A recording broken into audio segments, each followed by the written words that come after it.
Bonjour les humains, nous sommes le 7 juillet 2026. Bienvenue si vous êtes nouveau sur la chaîne. Ne vous fiez surtout pas à une seule vidéo. Allez voir mes playlists, je traite tout un tas de sujets très différents.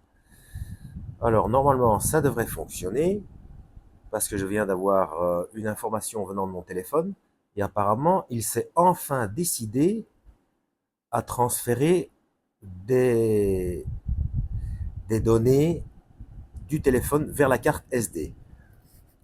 Ce qui, pour une raison obscure, il refuse de faire depuis je ne sais combien de temps, alors que j'ai une carte SD, et il le faisait automatiquement. Donc ça, c'est pour les explications d'une partie des problèmes techniques, en plus de la connexion. Donc normalement, je devrais pouvoir faire une vidéo. Enregistrer une vidéo et la publier par après. C'est quand même compliqué tout ça. Donc cette vidéo sera dans la playlist La Bible, que je mettrai en description de cette vidéo. Je viens d'acheter une traduction dont je ne pense pas que j'ai déjà eu entre les mains, la Bible du Semeur, version du Semeur, donc pour voir les différences, etc. J'ai déjà vérifié, pour ceux qui connaissent la chaîne, j'ai déjà vérifié une et deux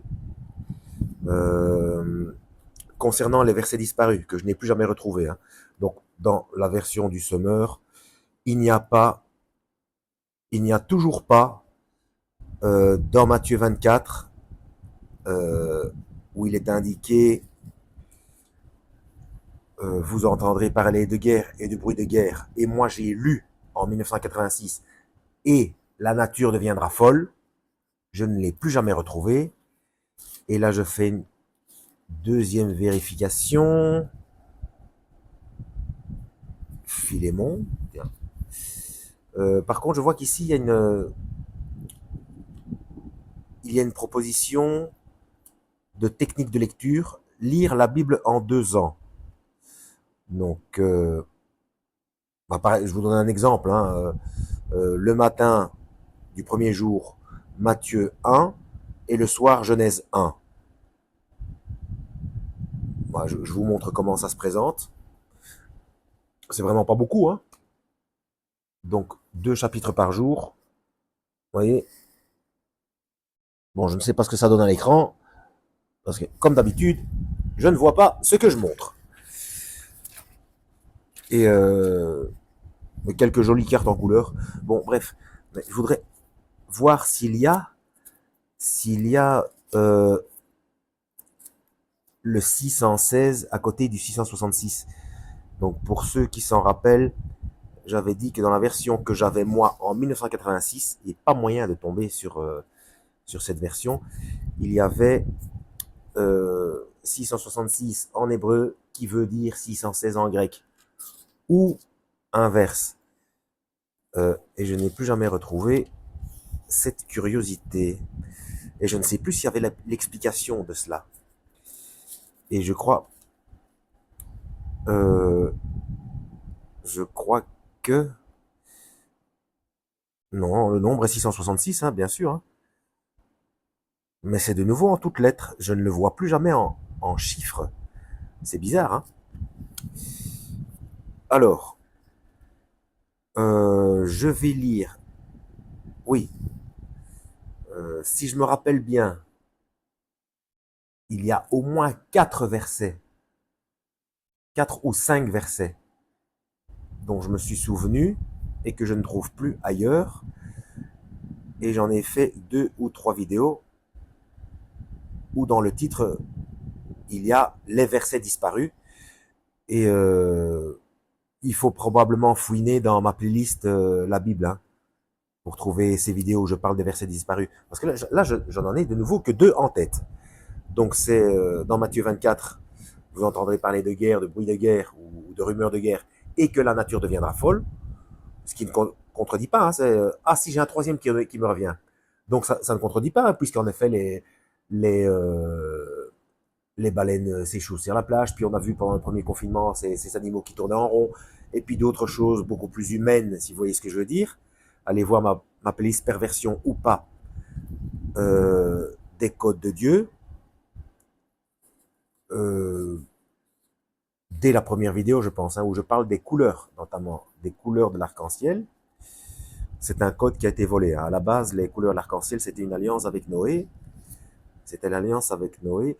Donc, je vais lire ici ce que personne ne fait attention. Hein. Donc, je vais lire les premières pages pour voir ce qu'il y a dedans comme information. J'avais déjà montré, et j'en avais fait une vidéo, que dans les premières pages même de la Bible de Jérusalem, Bible catholique par excellence, ils avouent eux-mêmes, le catholicisme avoue lui-même que c'est lui qui a rajouté des livres aux 66 livres de la Bible, en rajoutant des apocryphes. Et donc, ce qui est... j'ai oublié à aller fouiner dans ma playlist La Bible. Hein. Donc, notamment, la partie des Maccabées, c'est apocryphe.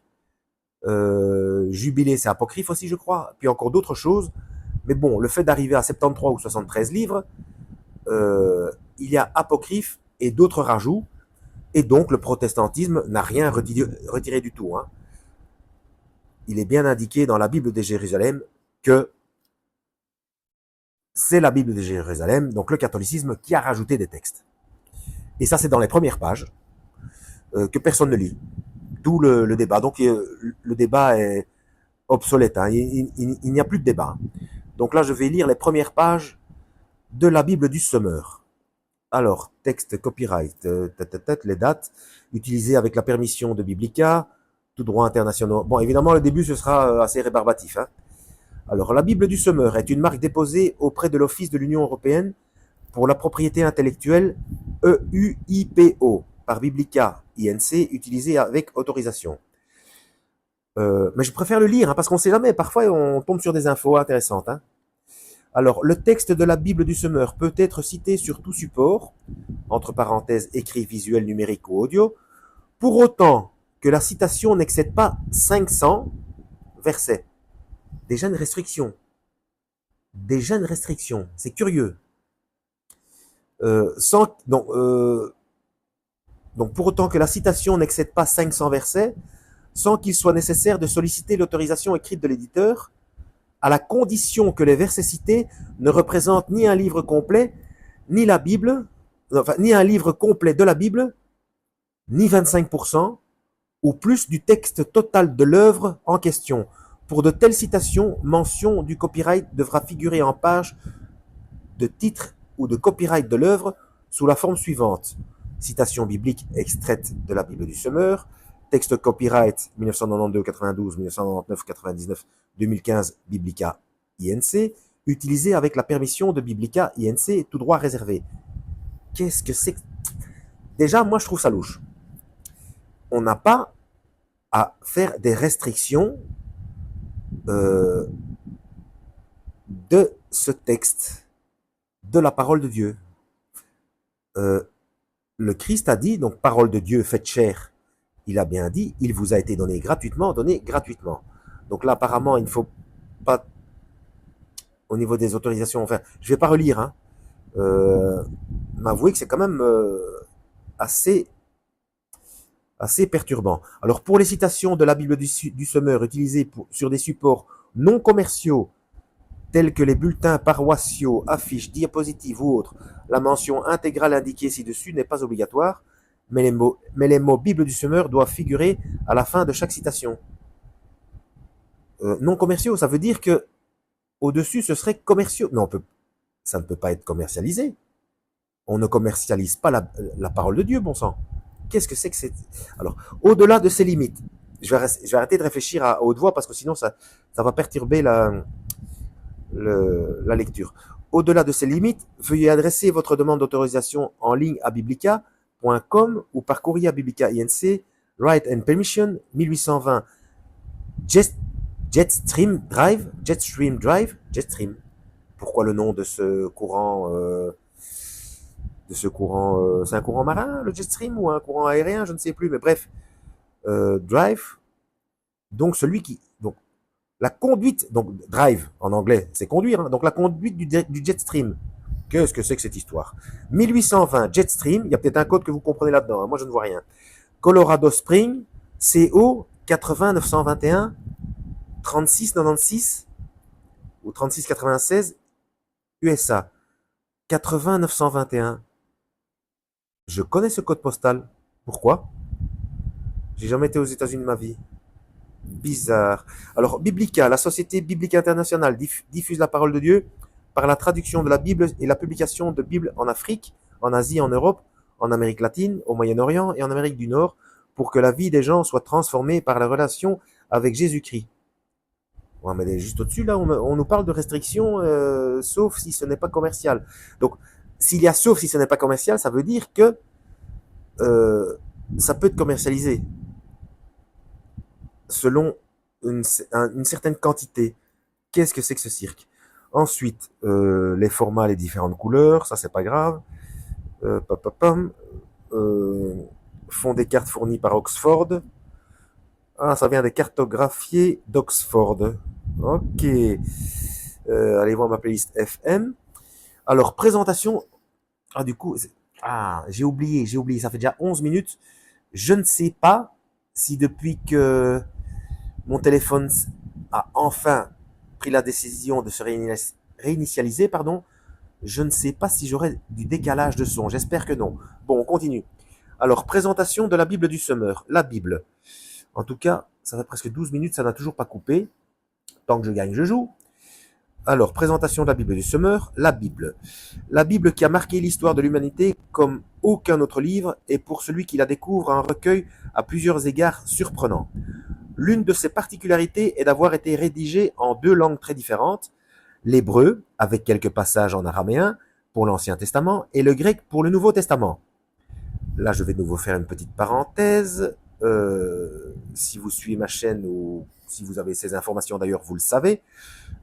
Le proto-évangile de Matthieu, donc la toute première version de Matthieu, de l'évangile de Matthieu, donc Nouveau Testament, hein, et on l'a trouvé en hébreu avec des passages araméens. Ou alors c'est le contraire, c'est plus araméen avec quelques passages en hébreu, je ne sais plus. Mais bon, bref, c'est pas en grec. Hein. Le plus ancien, la plus ancienne version de Matthieu.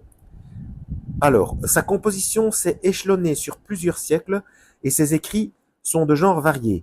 On y trouve des codes de loi, des généalogies, des récits, des prières, des textes prophétiques, philosophiques ou lyriques, des maximes, des lettres, etc. La Bible regroupe 66, entre guillemets, livres. Donc c'est bien 66, hein, dont certains sont anonymes. Donc je rappelle, pour ceux qui arrivent sur ma chaîne ou qui pour une raison ou une autre ne sont pas au courant, que les chiffres, enfin les mathématiques ont été créées par le créateur, par le Seigneur. Donc à la base tout est bon. Hein. Par contre, il est de nouveau en train de glisser. Donc ce n'est pas parce que c'est 666 ou 66 que c'est négatif. Hein. C'est simplement que les codes sont volés. Allez voir ma playlist perversion ou pas des codes de Dieu. Les codes sont volés et pervertis, voire totalement inversés par le singe de Dieu, un des surnoms de Lucifer, parce qu'il ne fait que l'imiter en pervertissant, voire en inversant complètement. Ben, à la base, ce n'est pas parce que c'est 6 ou 666 ou que c'est négatif. Hein. Donc je rappelle que l'humain a été créé le 6e jour, que pour créer la vie, il faut obligatoirement l'atome de carbone, et l'atome de carbone, c'est 6 protons, 6 neutrons, 6 électrons. Voilà. Lucifer, lui, vole les codes pour tout s'approprier. Il ne peut utiliser que ce qui existe. Ben, à la base, tout ce qui existe est bon. Voilà. Donc ce n'est pas parce que la Bible, en tant que telle, à la base, a 66 livres, et ce sont les catholiques, enfin, c'est le catholicisme, pas les croyants. Les croyants n'ont rien à voir dans l'histoire. Hein. Donc les dirigeants catholiques qui ont rajouté des livres. Ben, là-bas, c'est bien 66. Hein. Voilà. Dont certains sont anonymes. Mais la plupart de leurs auteurs sont connus. Parmi eux, on remarque de grandes figures politiques. Moïse, Néhémie, des rois, comme David et Salomon, des prêtres, comme Jérémie, Ézéchiel et Zacharie, un agriculteur, Amos. Je ne savais pas que Amos était simplement agriculteur. Des prophètes. Parmi les apôtres, Pierre et Jean étaient pêcheurs de métier et Paul fabriquait des tentes. Ah ben là, on a l'information. Moi, je le savais, mais je ne sais plus d'où j'avais tiré cette information que qui fabriquait et qui réparait des... Oui, le fait qu'il répare des tentes,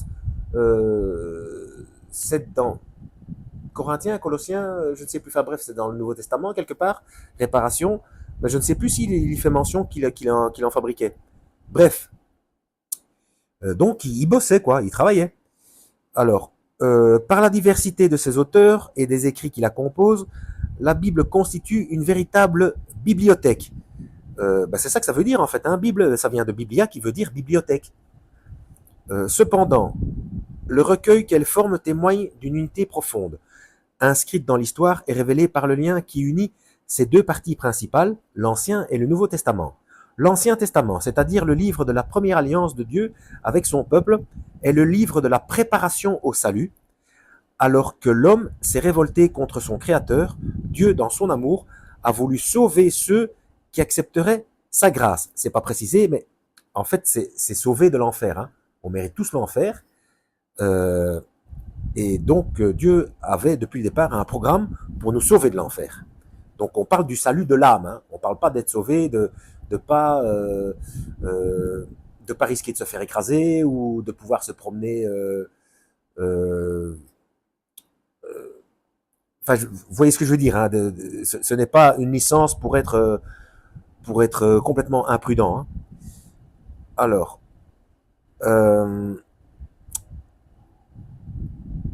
alors que l'homme, voilà, alors que l'homme s'est révolté contre son Créateur, Dieu, dans son amour, a voulu sauver ceux qui accepteraient sa grâce. Au fil des siècles, il a préparé la venue du libérateur des hommes. Le Seigneur a d'abord choisi Abraham et Israël, autrement dit Jacob, pour former le peuple où naîtrait ce sauveur, puis par Moïse, il a communiqué ses lois pour indiquer à son peuple comment mener une vie juste. Il a donné, bon je vais pas revenir, j'ai plein de vidéos à ce sujet, hein, la différence entre la loi mosaïque et la loi de Dieu. Hein.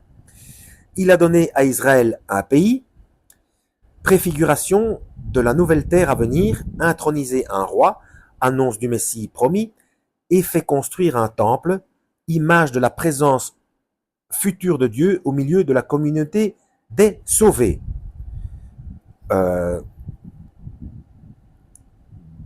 La communauté des sauvés, donc c'est pendant le millénium. Hein. Donc c'est après le règne de l'Antéchrist. Donc il a fait construire un temple, alors que je parle dans d'autres vidéos que justement le Seigneur fait des reproches concernant le fait qu'on lui a construit un temple. Mais bon, ce n'est pas le sujet de la vidéo. Il y a des raisons à tout ça, c'est une question de contexte. Hein. Les prophètes ont médité cette préparation du salut qu'ils ont annoncé au peuple de manière de plus en plus précise. Quand, après 4 siècles de silence, entre guillemets, des prophètes, la voix de Jean-Baptiste a retenti, la préparation du salut allait connaître son accomplissement. Jésus, le Sauveur, est né d'une jeune fille d'Israël. Après avoir vécu une vie parfaitement juste, il s'est offert lui-même en sacrifice pour le pardon de l'humanité, mais Dieu l'a ressuscité, comme l'ont attesté des centaines de témoins. 40 jours après, il est retourné auprès de son Père, d'où il règne en roi sur l'univers et sur le peuple avec lequel il a établi une, entre guillemets, alliance nouvelle. Telle est l'histoire véridique relatée dans le Nouveau Testament par les 4 évangiles et dans le livre des Actes. Les lettres qui suivent ont été adressées par les apôtres, c'est-à-dire les représentants de Christ, à des communautés constituées d'hommes et de femmes qui avaient mis leur foi en Jésus et qui adoptaient son enseignement comme règle de vie. Ces lettres expliquent l'œuvre de Jésus-Christ et précisent comment vivre pour lui être agréable. Enfin, l'Apocalypse dévoile les forces agissantes de l'histoire et l'issue finale du conflit entre Dieu et le mal. Alors, la Bible, unique par son thème, son inspiration et son impact. Alors, si le pollen pouvait me foutre la paix, ça m'arrangerait. Donc la Bible, unique par son thème, son inspiration et son impact, a été traduite en tout ou en partie dans plus de 2000 langues. Elle a aussi été bien des fois traduite et retraduite en français pour que chaque génération comprenne, dans ses mots, le message de vérité que Dieu adresse à l'humanité. Alors, la version de la Bible du Semeur. La version de la Bible du Semeur est le fruit de plusieurs années de travail. Cette traduction a eu pour objectif de rendre le texte biblique aisément compréhensible aux lecteurs non avertis et de permettre à ceux qui sont familiarisés avec la Bible d'apprécier d'une manière nouvelle le sens et la richesse de son message. La comparaison de près d'une centaine de versions a été utile pour déterminer les formulations les plus aptes à rendre la pensée des auteurs bibliques pour les hommes de notre temps. La révision de ce travail a été faite sous les auspices de la Société biblique internationale, aujourd'hui dénommée Biblica. Petit 1. L'objectif de Biblica est de traduire, de publier et de répandre le message de la Bible auprès de tous les peuples afin qu'ils connaissent le Christ et deviennent des disciples membres de son corps. Alors, par un comité de théologiens évangéliques et de spécialistes de la traduction biblique, petit 2, le comité de traduction, pour le petit 2, se composait de Jacques Buchold, faculté libre de théologie évangélique Vaux-sur-Seine, pour ceux qui veulent faire des recherches.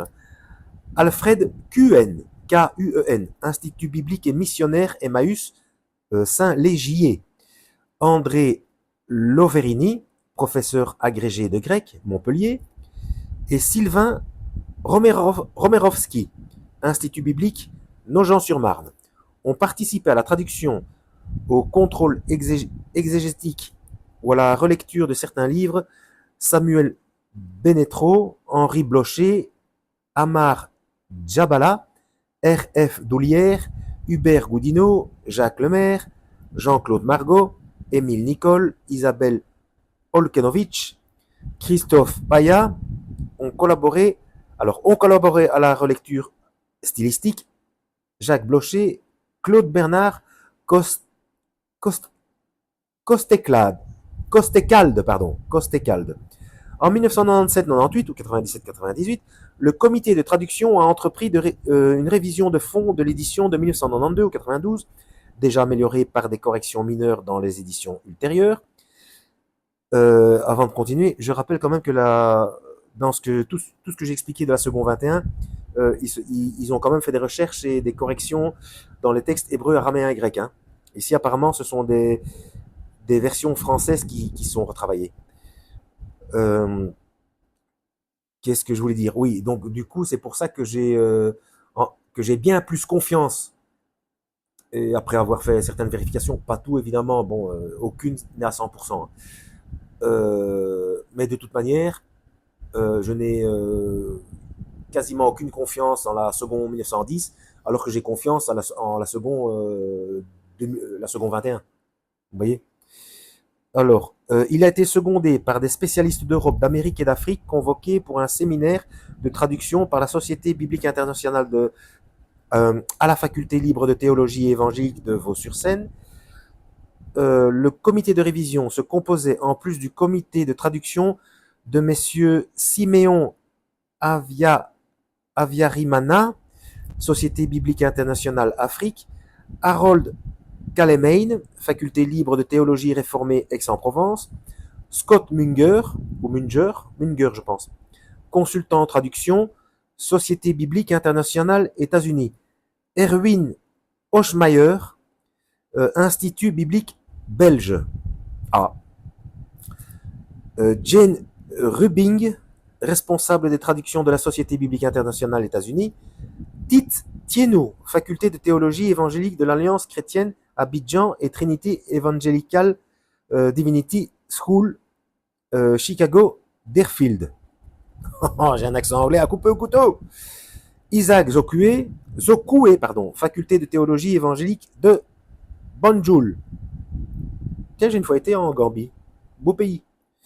La présente édition 2015 résulte d'une nouvelle révision entreprise à partir de 2012. Donc c'est moins récent que la seconde 21 de Louis II. Alors, à partir de 2012, par un comité ayant pour cheville ouvrière Sylvain Romerovski et encore composé de Jacques Buchold, Émile Nicole, Christophe Paya, tous trois de la faculté libre de théologie évangélique Vaux-sur-Seine, et Mathieu Sanders, pasteur et chargé de cours à l'Institut biblique de Nogent-sur-Marne. Bon, c'est fini pour le petit 2. Il y a presque tout un bouquin pour le petit 2. Alors, qu'est-ce que je voulais dire maintenant je ne sais plus. Bon, on continue. Ils se sont constamment référés aux originaux... Ah, quand même. D'accord, j'ai eu peur. Donc, je retire ce que j'ai dit. Ils se sont constamment référés aux originaux hébreux et grecs en consultant les meilleurs commentaires actuels. Les acquis récents de la linguistique et de l'exégèse ont été mis à profit pour le choix des termes et la reformulation du sens suivant le génie de notre langue. Je mets mon... Ah, après langue, il y a un point, je mets mon doigt pour pas oublier. Voilà ce dont je me souviens. Voilà, que j'avais perdu le fil. En fait, il est vrai qu'il vaut mieux prendre les Bibles les plus anciennes possibles, sauf à partir du moment où vous trouvez des Bibles après 1947, où là, les gens ont pu se baser sur les manuscrits de Qumran, parce qu'il y avait des textes hébreux avant, mais ces textes hébreux, araméens et grecs, c'était déjà une traduction de la Septante qui était en latin, dont on se demande sur quoi ils se sont basés, sur quoi Saint Jérôme s'est basé pour écrire la Septante, sur lesquels tout le monde a refait des textes hébreux, araméens et grecs. Vous voyez ce que je veux dire? Donc, et c'est là qu'il y a énormément de soucis. Mais de toute façon, d'ailleurs, pour ceux qui connaissent la chaîne, vous le savez, si je trouve des choses trop graves ici dedans, dans la Bible du semeur, bah, dès que je tombe dessus, je ferai une vidéo. Si mon téléphone me donne la permission de faire une vidéo à ce sujet, bien entendu. Mais a priori, donc, comme Jonathan de Watchman Québec dit, hein, donc les plus anciennes, donc les normalement, théoriquement, c'est mieux, hein, Osterwald, Martin, etc. Sauf que à partir de 1947, on a les manuscrits de Qumran, et donc les Bibles qui ont réussi à s'y référer sont encore plus de confiance pour moi. D'où, moi, ma confiance à la seconde 21. Voilà. Où j'ai quand même fait des vidéos parce que j'ai trouvé quelques petites choses qui n'allaient pas, mais j'ai aussi trouvé quelques petites choses qui n'allaient pas dans l'Osterwald, que je n'ai pas eu en main, mais selon ce qui est indiqué sur Internet de l'Osterwald, voilà, enfin bref, le mieux c'est de s'intéresser aux langues originales. Hein. Bon, mais on continue.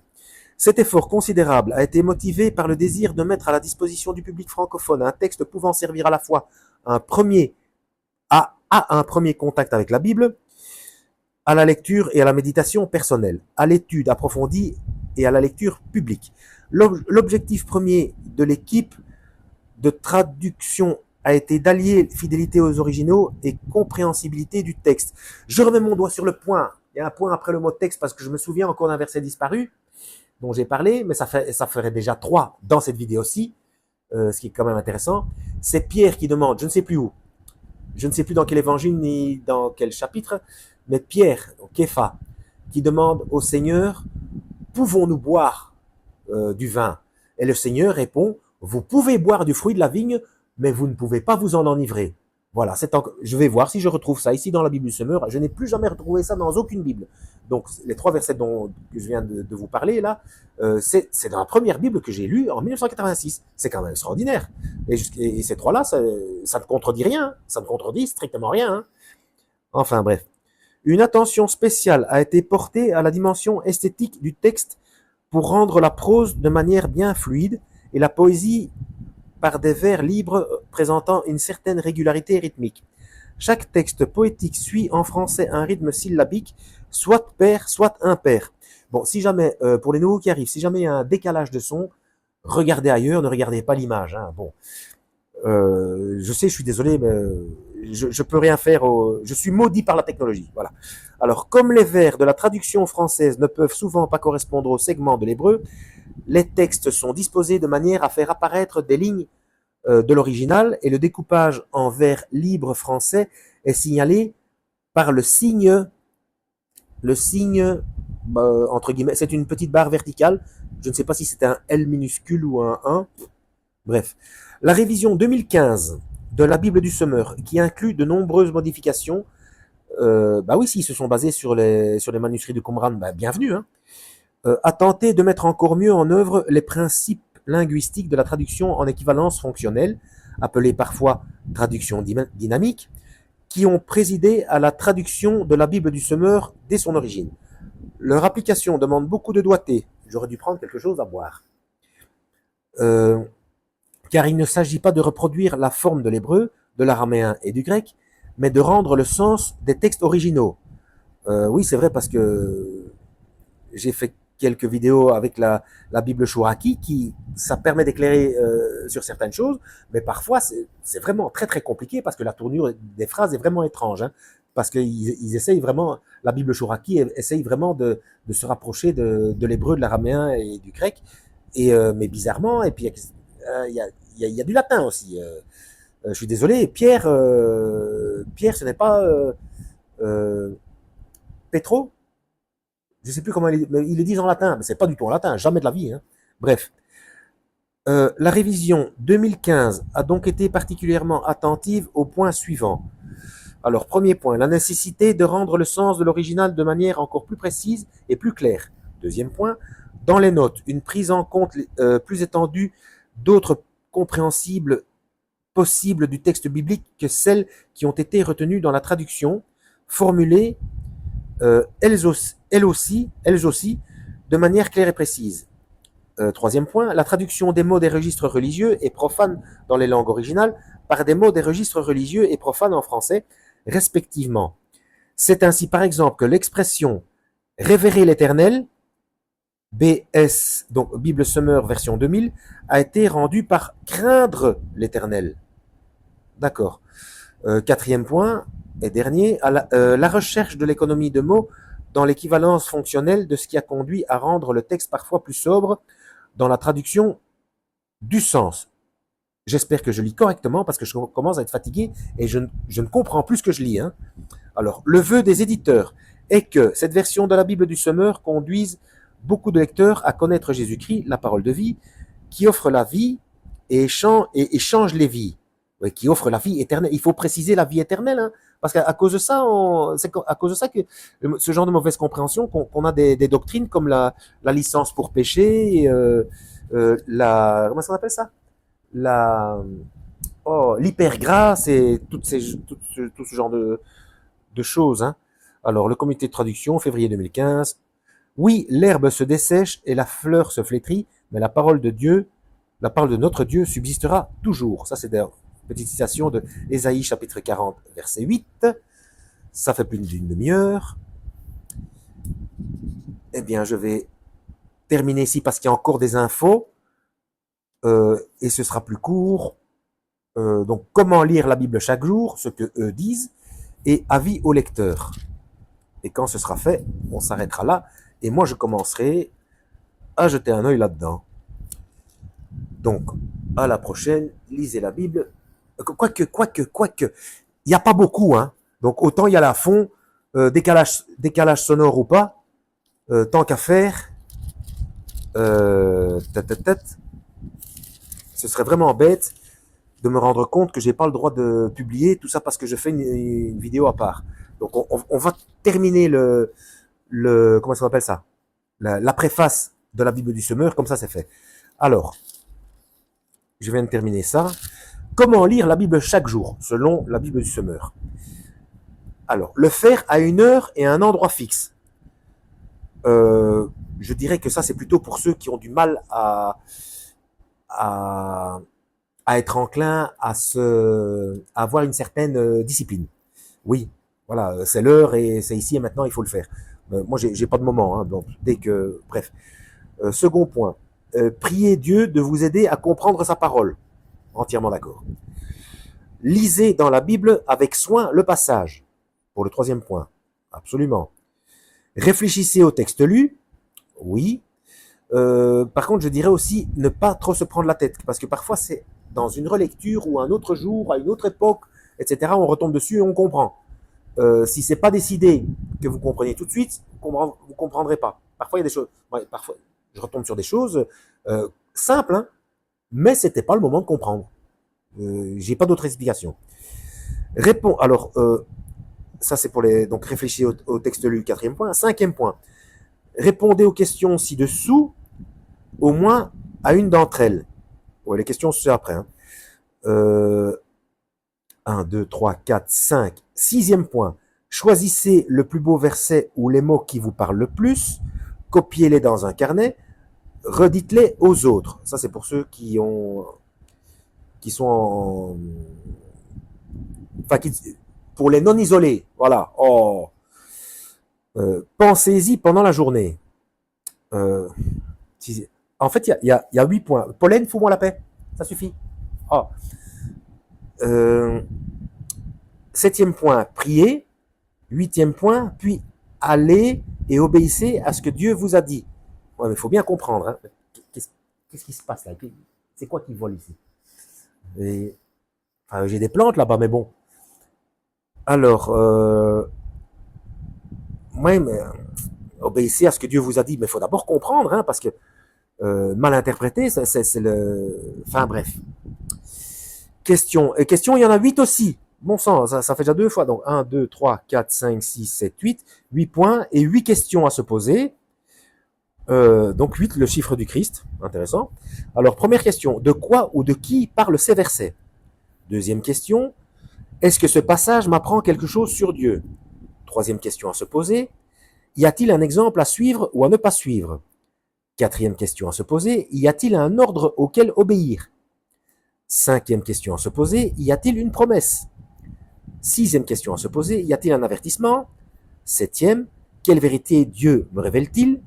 Huitième. Y a-t-il d'autres passages bibliques qui m'aident à comprendre ce que j'ai lu? Moi, ce que je conseille, c'est de commencer par le Nouveau Testament. Je l'ai déjà dit, hein. Donc, pour savoir qui est le Christ, commencez par l'évangile de Jean. Jean, chapitre 1, chapitre 3, chapitre 8. Et ensuite Matthieu, pour savoir ce que le Christ veut. Matthieu, chapitre 5, chapitre 6, chapitre 7. Et là, vous aurez déjà une belle vision de ce qu'il en est. Alors, chaque jour, demandez-vous 1. Quel verset me frappe le plus? 2. Pour ma prière, y a-t-il quelque chose que Dieu me montre, dont j'ai à me repentir, auquel croire et obéir, pour lequel le remercier et louer, et à lui demander? Ben oui, à me repentir. Et ça, ce sont ceux qui disent, oui, mais le salut ne se perd pas. C'est pas ça. Il y en a qui disent, oui, il faut plus jamais demander pardon à Dieu. Quand vous bousculez quelqu'un dans la rue, vous vous excusez pas. Mais c'est pareil. Il s'agit ici de la métaphore du lavage des pieds. On a fait quelque chose donc à la fin de la journée, ou bien directement quand on y pense. Là, excuse-moi Seigneur, j'aurais pas dû penser à cette chose-là. C'est ça le lavage des pieds. C'est réglé. L'affaire est réglée. Il s'agit pas du salut là. Ça n'a plus rien à voir avec le salut. Si vous êtes sauvé, vous êtes scellé. Le problème n'est pas là. Mais c'est le fait de rester humble. C'est de considérer qu'il est toujours avec vous en permanence. Le Christ le dit bien, le Père voit dans le secret et il sait ce que vous avez besoin avant même que vous le lui demandiez. Mais il n'y a pas que pour les demandes. Hein. Attention, ce n'est pas un distributeur automatique. Il sait pertinemment ce que vous faites, dites et pensez et pourquoi vous le pensez. Donc, directement, quand vous vous rendez compte que vous pensez quelque chose de mal, que c'est mal pour Dieu, bah, c'est une invention. C'est une intervention de l'Esprit Saint. Donc, directement, excuse-moi Seigneur, en vous, vous n'êtes pas obligé de faire des cérémonies, des litanies, etc. Non, en vous-même, vous vous excusez au Seigneur, et hop, et vos pieds, entre guillemets, sont lavés. C'est ça la métaphore du lavage des pieds. J'en parle dans d'autres vidéos. Hein. Donc, sinon, le Christ n'aurait pas dit à Pierre, si je ne te lave pas les pieds, tu ne prendras pas part avec moi. Donc, on parle du fait d'être cohéritier avec Christ. Donc, c'est quoi cette histoire de laver les pieds alors? Vous voyez ce que je veux dire? Il a voulu expliquer quelque chose par un geste métaphorique. Je ne sais pas si je me suis bien exprimé, mais j'espère que je me suis bien fait comprendre. Bon, bref. Avis au lecteur. Les noms. 2 critères ont présidé au choix des noms propres. Pour les noms connus de tous, la transcription habituelle a été conservée. Tel est le cas par exemple des noms Assyrie, Nabucodonosor, Ézéchiel ou Jérémie. Ah, ici, donc dans la Bible du Semeur, ce sera bien Nabucodonosor et non pas Nebuchadnezzar. Du coup, quel est l'original? Bon, mais bref, du moment qu'on sait qui c'est. Quant aux autres noms, et c'est pareil pour Yeshua, Jésus, Jesus, vous pouvez l'appeler comme vous voulez. Alors, oui, c'est Yeshua, j'en parle dans d'autres vidéos. Mais le problème, c'est que quand vous tombez sur une chaîne qui insiste sur le terme Yeshua, c'est vrai que c'est avec Yeshua qu'on sait véritablement ce que ça veut dire, qu'il y a les 3 temporalités, j'ai sauvé, je sauve, je sauverai. Dans les translittérations, parce que ce ne sont pas des traductions, dans les translittérations, on ne sait pas ce que ça veut dire. Jésus, on ne sait pas ce que ça veut dire. On croit que c'est un simple nom, mais non, non, ça veut dire quelque chose dans la langue originelle. Oui, ceux qui sont obnubilés, qui sont braqués sur le nom Yeshua, eh bien, 9 sur 10, ils vous tirent vers le légalisme, vers la loi mosaïque, alors que le Seigneur a bien expliqué qu'il ne changerait pas un seul iota de la loi, et quand il dit ça, il parle de la loi de Dieu, et c'est pour ça qu'il déroge plusieurs fois à la loi mosaïque, notamment concernant la lapidation pour adultère, concernant la lettre de divorce, concernant l'alimentation et concernant le sabbat. Vous voyez, c'est dans ce sens-là qu'il faut le comprendre. Sinon, ce qu'il dit devient contradictoire. Il dit qu'il ne changerait pas un seul iota de la loi, et puis il déroge à au moins 4 aspects de la loi. C'est bizarre, hein? Ben parce qu'il ne déroge pas à la loi de Dieu. Voilà. Donc ceux qui sont légalistes et qui disent, ouais, vous avez raison qu'il faut l'appeler Yeshua, mais ce n'est pas grave si on l'appelle Jésus ou Jesus ou Jesus dans sa langue. Du moment qu'on sait à qui on s'adresse, qu'on accepte qu'il soit fils de Dieu et Dieu, Seigneur et Sauveur de notre âme par son sacrifice sur la croix, il n'y a pas de problème. Voilà. Quant aux autres noms, pour ne pas créer inutilement un nouveau système de transcription, tout comme le fait de dire non, non, c'est pas Yeshua, vous m'avez compris, il ne faut pas se prendre la tête avec ça. C'est avec Yeshua qu'on sait ce que ça veut dire, mais l'appeler dans votre langue, ça n'est pas grave. Bref, les traducteurs se sont conformés à celui qui est le plus répandu dans le protestantisme contemporain de langue française. Ainsi, par exemple, le shin hébreu, là on montre le shin, hein, justement dans Yeshua. Le shin hébreu est rendu par sh, donc sh dans les noms propres. La traduction des noms divins s'inscrit aussi dans cette tradition, en particulier celle du nom hébreu Yahvé. Et ils ont mis un V. C'est vrai que c'est Yod He Vav E, mais j'ai aussi fait une vidéo par rapport à ça. Mais c'est Yahweh. C'est une respiration. En réalité, c'est un nom avec lequel, c'est le nom avec lequel on n'utilise ni les lèvres, ni la langue, ni les dents. Donc c'est pas Yahvé, c'est Yahweh. Bref, le nom hébreu Yahweh que Dieu s'est donné, voir Exode 3, verset 13 et suivant, il aurait été possible de suivre l'ancienne version grecque de l'Ancien Testament, que cite le Nouveau Testament, et qui illustre l'usage du judaïsme dès le 2e siècle avant Jésus-Christ, de ne pas prononcer le nom divin et de le rendre par un équivalent. Par exemple, le Seigneur, dans Ésaïe chapitre 45, versets 23 à 24, et PH, c'est quoi PH? Philippe, improbablement. Chapitre 2, verset 11. Et Psaume, chapitre 110, verset 1. Et les citations dans le Nouveau Testament. Cependant, il a semblé préférable d'utiliser une traduction même approximative du nom Yahvé. Yahweh, hein, pour moi c'est Yahweh. Hein, on n'utilise pas les lèvres et les dents. Qui est une forme du verbe être en hébreu. Oui, retenez bien ceci, c'est une forme, ce n'est pas le verbe être, c'est une forme du verbe être en hébreu, Yahweh, dans Exode chapitre 3, versets 14 et 15, d'où l'adoption de sa traduction traditionnelle par l'éternel. Pourquoi éternel? Éternel, c'est pour toujours, mais pour toujours dans les deux sens, aussi bien vers le passé que vers le futur. Donc Yahweh n'est pas je suis, je l'explique dans d'autres vidéos aussi, ce sont les 3 temporalités, comme pour Yeshua, c'est je fus, je suis, je serai, Yahweh. Parce que je serai, c'est ayez. Ayez, Asher, ayez. Je serai qui je serai. Et là, ça préfigure le futur, sa forme future de Christ. Quand il parle à Moïse, il dit donc ayez, Asher, ayez. Je serai qui je serai. Et non pas je suis celui qui suis. Je serai qui je serai. Et tu diras au peuple, Yahweh m'a envoyé vers vous. Et là, il utilise les 3 temporalités. Je fus, je suis, je serai, m'a envoyé vers vous. Pour être complet. D'où la traduction, la translittération, l'éternel. Vous voyez? Alors, l'expression Yahweh Sabaoth, en revanche, à cause de la traduction du mot Sabaoth par armée céleste, a été rendue selon les passages par l'éternel Seigneur des armées, Seigneur des armées célestes, célestes ou pour des raisons stylistiques par le Seigneur des armées célestes. Mais du coup, le Seigneur c'est Adonai. Hein. Alors, les Z, ben, du coup, allez voir ma playlist aussi, les témoins de Jéhovah. Donc, ce n'est pas Jéhovah, c'est Yahweh. En fait, ils ont essayé de combiner, enfin, pas les témoins de Jéhovah eux-mêmes, mais je veux dire, leurs dirigeants, le collège central, etc., tout début, Charles Taz Russell et Rutherford. Donc, je crois que le tout premier, c'est Charles Taz Russell. Donc, il a essayé de combiner le tétragramme, Yod et Vav, et avec les voyelles de Adonai, qui veut dire Seigneur.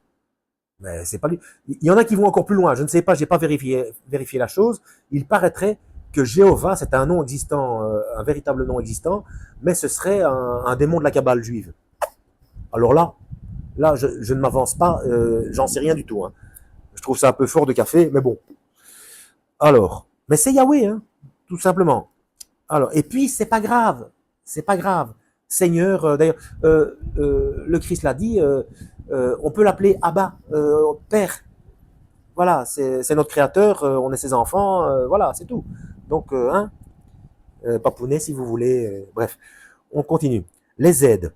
Des notes en bas de page, avec leur renvoi dans le texte, offrent les autres traductions possibles du texte original et l'indication de divergences textuelles dans les manuscrits qui sont à notre disposition. Et je vais être content de finir parce que j'ai vraiment envie de prendre mon café. Hein. Quelques cartes permettent de situer les événements dont parle l'écriture. Un lexique contient l'explication... Mais j'aurais pu mettre pause, bon sang, j'aurais pu mettre pause. Bon, là où j'en suis, c'est pas la peine. Hein. Un lexique contient l'explication des termes techniques ou fréquents qui n'ont pu être évités. Les mots du lexique sont signalés dans le texte par un astérisque. Par exemple, et là on montre le nom Asherah avec une petite... ou un astérisque. Oui, c'est au masculin, astérisque. Pour Asherah. Asherah, vous savez qui c'est. Hein. Asherah, c'est la même que... C'est la reine du ciel. C'est la même selon les endroits, selon les époques et les cultures. C'est Ishtar, c'est Isis, c'est... je suis désolé de le dire, hein, c'est la fausse Marie. Avec les apparitions, etc. Ce n'est pas elle, c'est Asherah que vous voyez, c'est Isis ou Ishtar que vous voyez et qui vous manipule. Ce n'est pas elle. Elle obéit à Dieu. Le Seigneur, il explique très bien la non-possibilité de communiquer entre les morts et ceux qui sont restés sur Terre en expliquant ce qui s'est passé entre Lazare, le pauvre Lazare et le riche. Voilà. Donc ce n'est pas elle que vous voyez, vous vous faites manipuler. Sinon, ce serait faire mentir le Christ dans Matthieu 24, Matthieu chapitre 24, où il explique, au temps de la fin, les signes seront mensongers. Et aussi, je crois que c'est en Galates, je ne sais plus, Paul explique, bref, même Lucifer peut se déguiser en ange de lumière. Donc voilà. Et enfin, un schéma dans les correspondances entre les mois du calendrier hébreu et ceux du calendrier moderne, avec l'indication des principales fêtes. Et c'est terminé, à moins que vous vouliez que je vous lise les abréviations. Bon. Voilà. C'est fini. Donc moi, mon marque-page, je le mets... Ah oui, ça je mets ici pour les abréviations, parce qu'il y aura peut-être des... Ah, et il y a des repères pour d'autres choses aussi. Donc je mets un marque-page ici, et puis je commence ici. Ah bah non, là j'ai... Oh, j'ai même une bande de tissu comme marque-page. Bien. Ok. 48 minutes. Long et laborieux. Hein. Voilà, à la prochaine. Donc dans la playlist La Bible. À la prochaine, lisez la Bible et que Yahweh vous guide.